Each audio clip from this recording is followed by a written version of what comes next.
Gracias por continuar con nosotros. Ya tenemos en el espacio y no vamos a dilatar un minuto para escuchar de sus opiniones y de sus posiciones en torno a la situación política y económica a nuestro invitado, el licenciado Agustín González, mi primo. Prima, mucho gusto. Todo bien. ¿Cómo va todo? Lo escuché, leí, mejor dicho, en síntesis, usted había calificado el discurso del presidente de la República. Vamos a comenzar por ahí, como dirigente de la Alianza País. Ya Guillermo Moreno había dicho que más que una rendición de cuentas, el presidente había hecho una rendición de cuentos. Sí.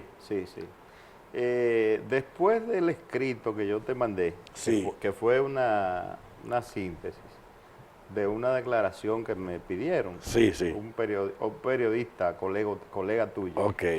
Yo escribí otra cosa que no te la mandé para presentarla como primicia. Sí, correcto. Entonces yo decía en ese escrito que tuve un sueño después del discurso del presidente de la República. Un sueño parecido al de Walt Disney, que creó la fantasía de Disney World. Entonces, ese sueño era el que nos presentó el presidente de la República. Y ese país que nos presentó el señor presidente de la República es Danilandia. Danilandia. Sí. O sea, el país de Danilo. El país de Danilo, ¿verdad? El país del cual él habló en los medios de comunicación. Porque es un país de las maravillas. Es un país donde prácticamente no hay delincuencia, no hay pobreza, no hay problemas de tránsito y transporte, no hay, bueno, el tema del endeudamiento externo no estuvo presente en ese discurso y es un problema grave, uno de los más graves problemas que tiene la República Dominicana. El tema de la seguridad social no estuvo presente, solamente de manera tangencial, porque él habla del aumento de los afiliados a la seguridad social, pero una cosa es... Yo creo que ese es un referente para él hablar de la cantidad que han salido de la pobreza. De la pobreza. Porque ya tienen empleo. Si están en la seguridad social es porque tienen empleo. Sí, y él parece que es un mecanismo de medir y precisar cifras como la que él hizo. Sí, pero la población sabe que no hay una cifra tan significativa, más de 1 millón de dominicanos. No, él plantea 120,000 en el año. 120,000, pero la sumatoria, el acumulado, más de 1 millón que han salido de la pobreza, pero en sus dos periodos. En los 6 años. En los 6 años, que tiene una connotación eminentemente reeleccionista cuando él habla porque la rendición de cuentas es de un año. Es de un año, del año anterior.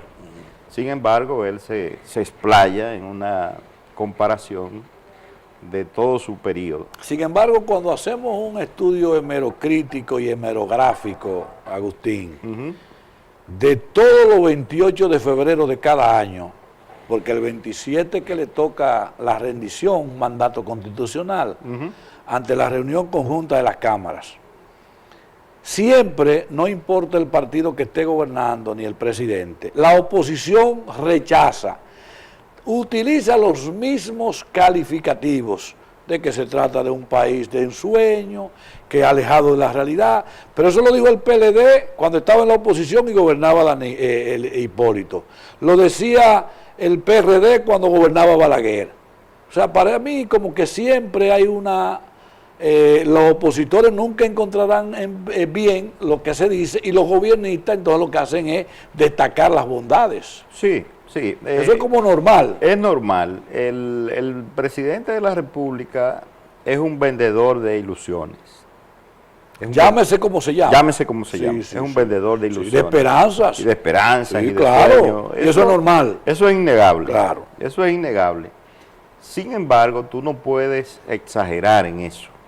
tú no puedes exagerar, porque la realidad es más elocuente que las palabras. ¿Se pueden alterar cifras?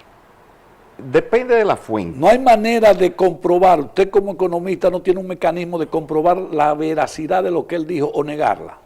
Se puede, se puede. Y también depende de la fuente. Porque si tú, por ejemplo, estás estudiando el desempleo, para ponerte un caso, sí, y usas cifras del Banco Central, bueno, esa es una fuente que es favorable, eminentemente favorable. Generalmente, la visión que le da el gobernador es favorable. La visión que quiere el gobierno central. Sí. Ensambla un discurso en función de esa... Exactamente, pero si tú usas las cifras de la CEPAL, que ya son más independientes, más imparciales, sí, o del BID, o del Banco Mundial, o de la OSFAN, sí, que hizo estudios en relación con eso, bueno, pues los datos van a ser diferentes.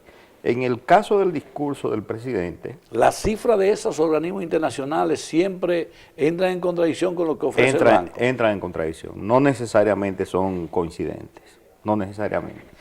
El presidente de la República, no sé si adrede, en su discurso, habla de cifras, no de muchas, porque él mismo lo dijo en el introito de su discurso,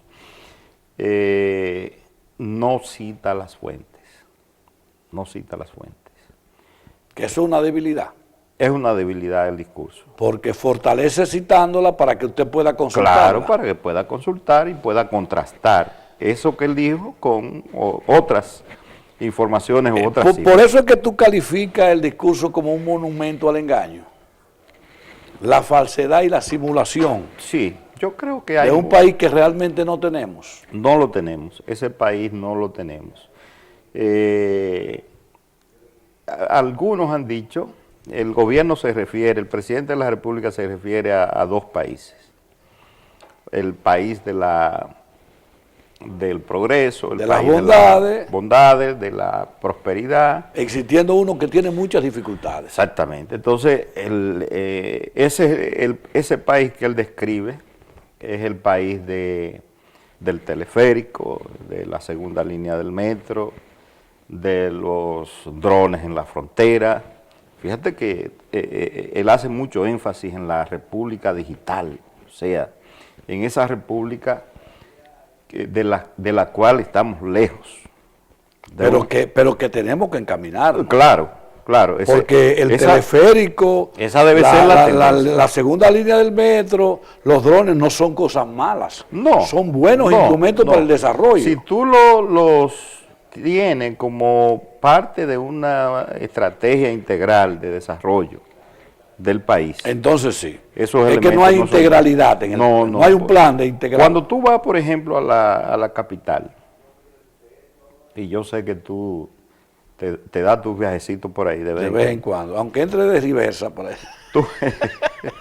Para salir. Tú te das cuenta que la capital, en términos de tránsito y transporte, es un desorden. Y sin embargo, se han ensayado muchísimas estrategias de infraestructura.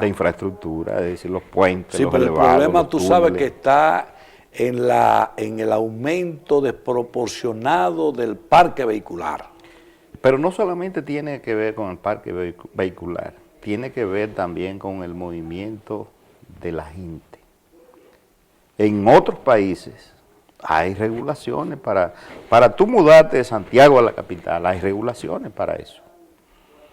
Entonces tú no puedes crear simplemente por un motivo eminentemente clientelar o político, una macro metrópoli que en el futuro va a tener graves problemas de suministro de agua, de basura, de hacinamiento, de cordones de miseria.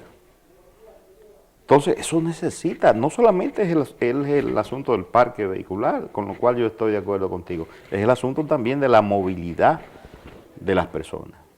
Santiago y la capital necesitan regulación. La migración. ¿Tú te refieres? Sí, la migración. Pero eso es normal en toda sociedad del mundo. Pero es controlado. Se debe controlar. En Cuba, por ejemplo, para tú mudarte Otro sistema. Sí, claro. Pero también te puedo citar... Otro sistema político. Te puedo citar países Por capitalistas. asuntos de seguridad, sobre todo. Países también capitalistas. Tú mudarte de La Habana a Santiago o viceversa, eso amerita de unos trámites. Sí, sí, no, claro. De unas tramitaciones. Pero asuntos de seguridad, por el sistema político imperante. Pero en países capitalistas europeos... O sea, también. yo en Estados Unidos me quiero mudar para Pensilvania, me voy. En Canadá, por ejemplo, que es un país que tú sabes prácticamente deshabitado Sí. por las condiciones climáticas. Sí. Pero allí te dan incentivos para tú mudarte de una ciudad a otra. Y por supuesto desincentivos para mudarte a la que está más poblada y con más presión. Pero ya hay una situación, un escenario diferente, Claro, tú me lo has hablado, climático, pero ya más aquí, terreno que población. Pero ya aquí tú como planificador urbano tienes que ver que la capital es un gran problema. Sí. Y que Santiago también Sí, se va a convertir en un problema similar. Entonces, tú si tienes... no planteamos los controles. Exacto. Entonces la implementación de esos espacios para transfer que ha estado proponiendo en su discurso, instalación en la periférica de la capital para que los autobuses lleguen a esas terminales, ¿no pudiera resultar algo importante? Son paliativos. Son paliativos, no soluciones. No soluciones. El problema del tránsito y transporte debe verse con una visión más integral y donde se vea eso que tú dices del parque vehicular, donde se vea el tema de las mudanzas, donde se vea estimular habitar espacios menos poblados para descongestionar. Para descongestionar. Eso tiene que ser política, alta política. Alta política. Y con una visión, como tú dices, integral de un Estado. Hay una ley de ordenamiento territorial del país. Entonces, eso entra directamente. Pero eso no se está aplicando. No se está aplicando. Lamentablemente. Y es parte de la Estrategia Nacional de Desarrollo. Y González, ¿y en qué esperaba Alianza País que pudiera haber dicho el presidente diferente de lo que ha dicho? No había expectativa de que dijera cosas diferentes. Y sin embargo, yo he calificado, haciendo una comparación de los 6 discursos del presidente, de los 6, ¿sí? 6. Sí. Yo he dicho que este es el mejor de los 5, con relación a los 5 anteriores. Yo diría que es el más reeleccionista de todos. Sí, porque hay un empeño también que ustedes tienen la oposición de echar a pelearlo con Leonel, que no es mala estrategia. Yo creo que sí, es correcta la estrategia, de sacarle a relucir eso para que entonces el pleito se dé a lo interno, porque ustedes saben que divide y vencerás. Aunque ese pleito, mucha gente en la oposición tiene esperanza de que se dé, de que el pleito se dé, pero es un poco difícil, porque todos ellos al final son reos de la justicia, y entonces van a permanecer unidos para no salir. El mal menor es seguir unidos. En el aspecto electoral, la Junta Central Electoral ha dicho que los escáneres no funcionan, que no van y que en el año 2020 regresaremos al sistema del 2008, es decir, manual. ¿Qué opinión pudiera tener Alianza País sobre esa proyección? Mira, lo primero es que ese es otro ejemplo de irracionalidad de las inversiones en la República Dominicana. 40 millones de dólares. Estamos hablando casi de 2.000 millones de pesos. Sí. Irracionalidad entre comillas, porque los que hicieron la negociación sabían lo que tenían, sabían lo que estaban haciendo, qué era lo que se estaba haciendo y cuánto le iba a quedar a ellos. Sí. Entonces, ese es uno de los casos que la justicia dominicana tiene que tomar en sus manos. Sin embargo, ustedes no insisten en eso en la marcha verde, se concentraron con el caso de la Junta. Hay que insistir. No. La marcha verde envió recientemente una serie de preguntas, creo que son 12 preguntas, al presidente de la República para que le diera respuesta en el discurso. Y él le va a dar respuesta. porque tenían expectativa entonces. La mala noticia es que ninguna de esas 12 preguntas fueron contestadas. Vamos a degustar el mejor café, Sí, vamos a el degustar. café de la mañana por Telecontacto, el café de Tropical Long. Regresamos en breve con esta interesante conversación, como siempre, con el licenciado Agustín González.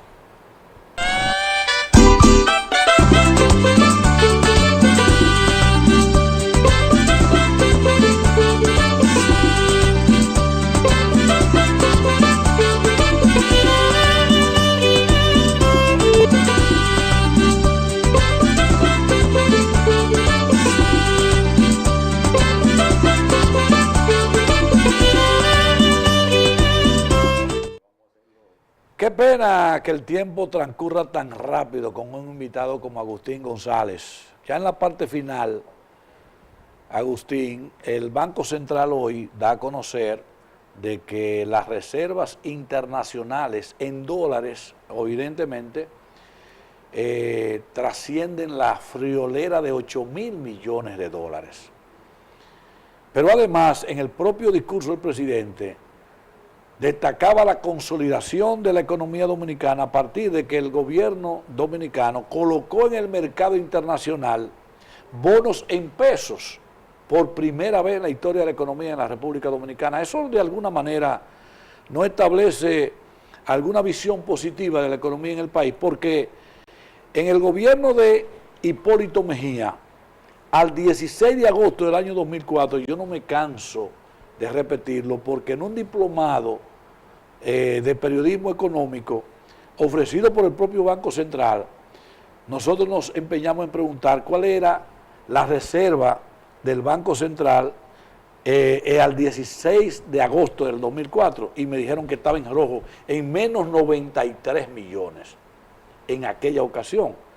Y uno vinculaba esa falta de respaldo económico a la devaluación del peso. Entonces hoy cuando escuchamos decir que tiene más de 8.000 millones de dólares y que además colocó bonos en pesos en el mercado internacional, explíqueme usted como economista, ¿cuáles son los pros y los contras de esta realidad?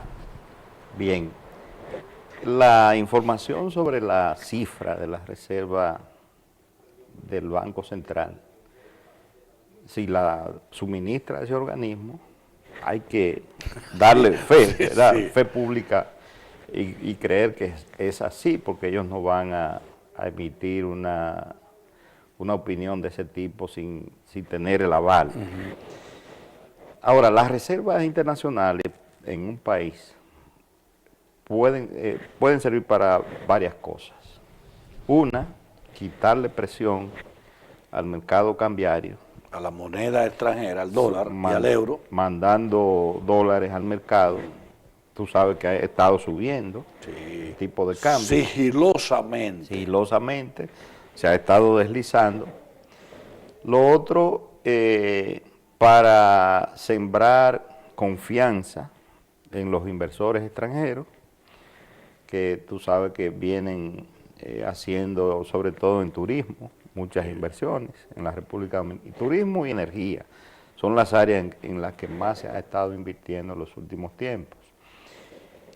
Pero esas reservas también pueden servir y posiblemente el gobernador del Banco Central, que es un zorro en materia de manejo de la macroeconomía y está ahí con esa finalidad, puede estar previendo la posibilidad de un default en la economía dominicana. ¿Qué es un default? Un default es que el país llegue a un punto en que no pueda pagar, solventar sus compromisos internacionales. Y le está diciendo, nosotros tenemos dinero aquí. Y entonces ahí se tiene una reserva para lo que pudiera pasar. Eso está vinculado entonces a los préstamos internacionales que a ustedes les preocupa tanto, la deuda externa. La deuda externa. Porque resulta que la deuda externa, la composición de la deuda externa dominicana, el 60% de esa deuda es en bonos, que se están pagando a un promedio de 9% de interés anual.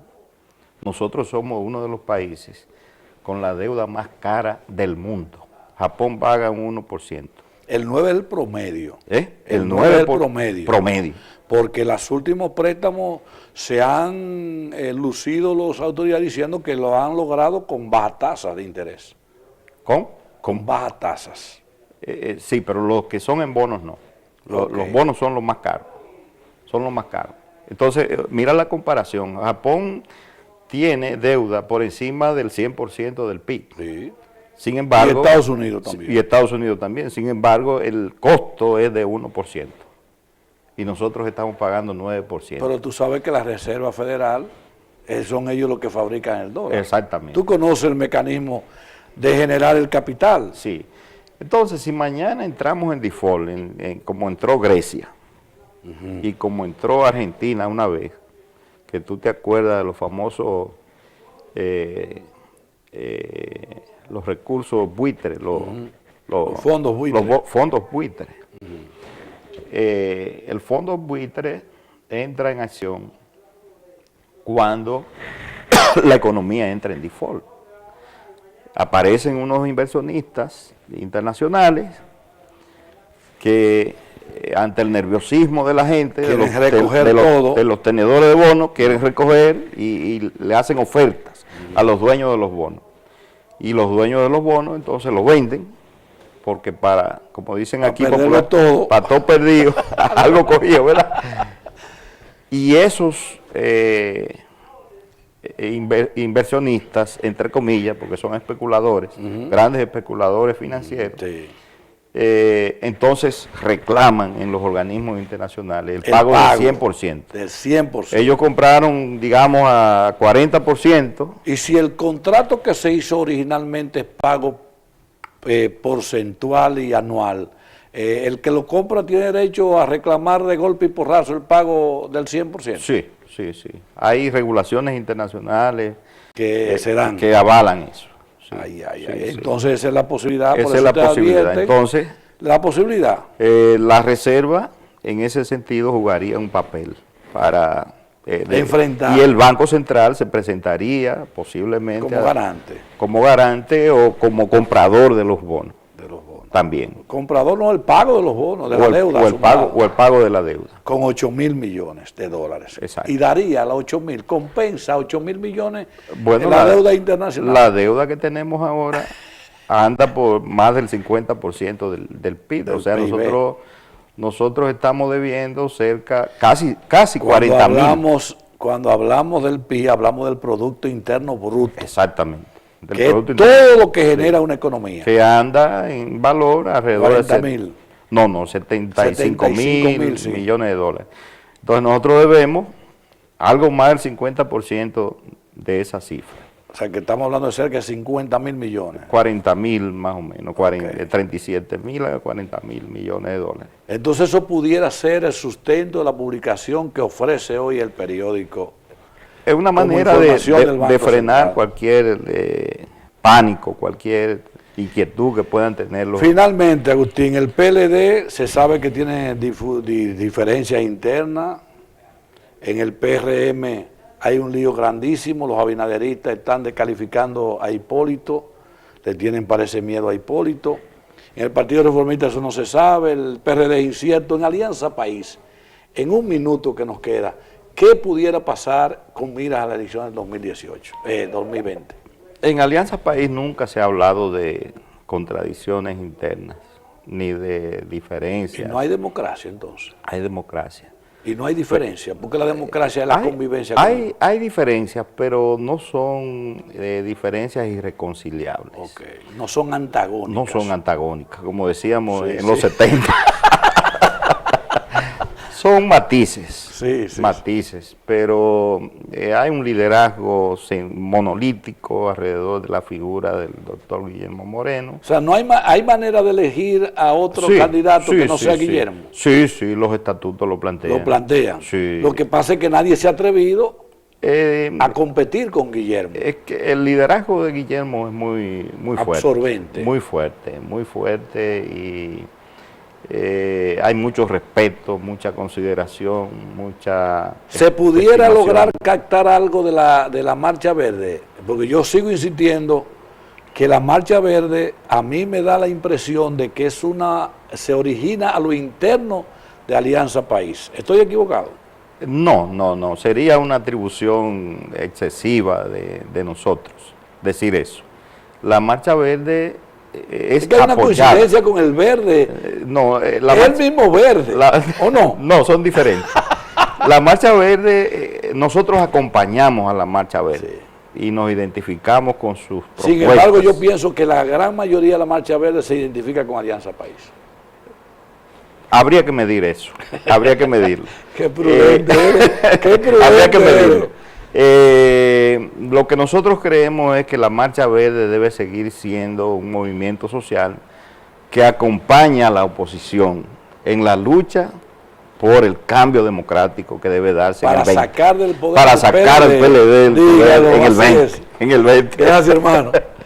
Con Braulio Rodríguez, usted promete volver aquí al Café de la Mañana. Ese dúo lo necesito conversando con nosotros aquí en el Café de la Mañana. Gracias a Agustín González, dirigente de Alianza País, economista connotado de la República Dominicana, que nos ha permitido conocer su opinión sobre diversos temas de actualidad en la República Dominicana.